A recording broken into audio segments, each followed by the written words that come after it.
Hi folks, it's Dave here. I'm afraid I've got some scandalous news, really, about the new Man Is Murder EP. It turns out that one of the songs, the second song, the song in which the album, the EP is titled after, Heartwarming. Jake Poirier wrote the song, or at least he claimed to have written the song. But it turns out that it was actually it's a reworking of an old country song written back in 1932. Blind Alan Patel was the original composer. Jake released this under his own name. He did not give any credit.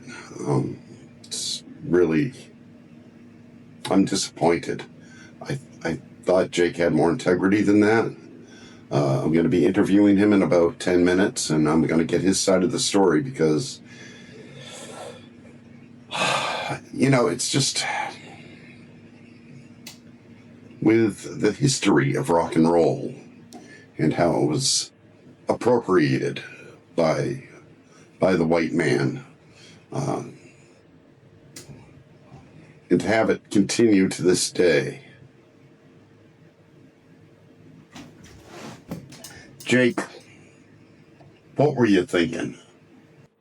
Welcome back, folks. Dave here, and I've got Man Is Murder with us today. We're going to get to the bottom of everything. But before I do, I'm going to give him some softball questions.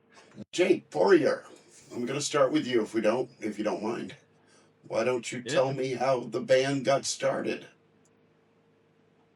Well, we were playing in a pop punk band called Uncle Spud at the time, and I wanted to do something a little bit more hardcore. So I started Man Is Murder with the other Jake and Dave Milliken at the time. Jake Turner, that guy, and Dave Milliken. We know Dave Milliken. I can put up a shot of Dave Milliken somewhere. Anyway. Well, Scott was also he was in it for a super short amount of time. He's a busy guy. And where'd the name come from? Where did Man Is Murder come from? The name Man Is Murder.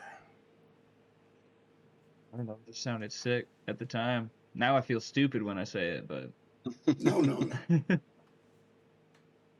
at the time, I thought it sounded cool. Okay. That's all it was. It does sound cool. All right, let's see. I got a question for Jake Turner. Jake, can you list the bands you played with, and how is Man Is Murder different than those bands? Okay. So I played in a band when I was in middle school, and that was called the Bloody Queefs. But it was barely a band. It was more of a cover band or whatever. But I did that for a while, and then I met Scott. Wait, no, hold on, back up. Then I was in a different band with somebody else for a few years. Sick Nasty. At one point it was the Obey the Walrus. It's had several. Forgot about that.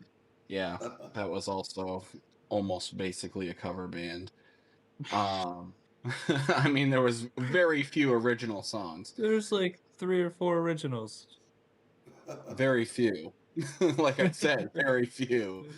It was mostly like a pop punk cover band kind of thing. Then I met Scott, and right after that I met Jake.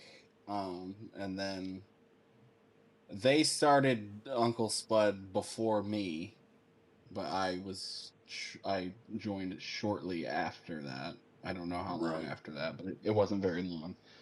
And then did that for many, many years. And then Man Is Murder. I think that's it. Is Man Is Murder your favorite so far? Yeah. As far as like the music goes, yeah.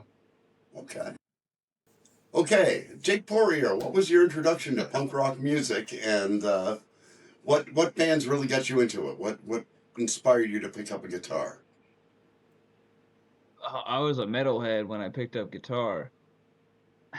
For sure. I was into metal first. My brothers were always into metal. It honestly, it was mostly pop punk. Jake Turner showed me Lagwagon, and that started everything as far as like the obsession of punk. Cool.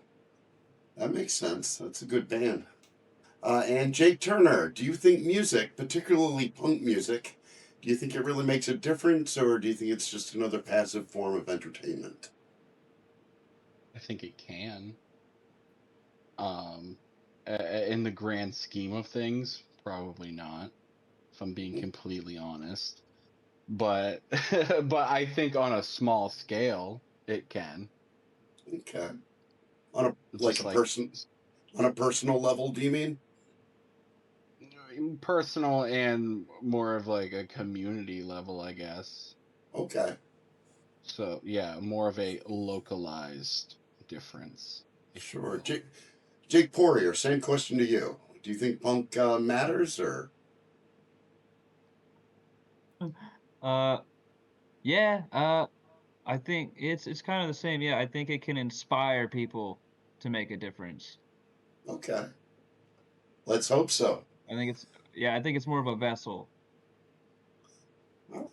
Does Man is Murder have a message? And if so, what is that message? And that's a question to both of you. Let's start with Jake Poirier. What No, is the dude, I don't message? fucking know.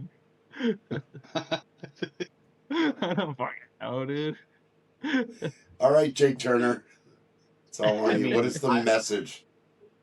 I feel like that's more of a question for him. I don't write any of the songs, so Well, I'm glad you brought that up, actually, because that's a great segue into my next question.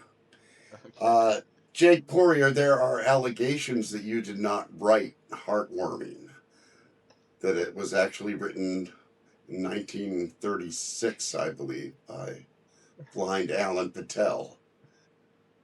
How do you respond to those accusations? You're gonna have to prove it. Well, I've got the video, and I'm going to show it right now.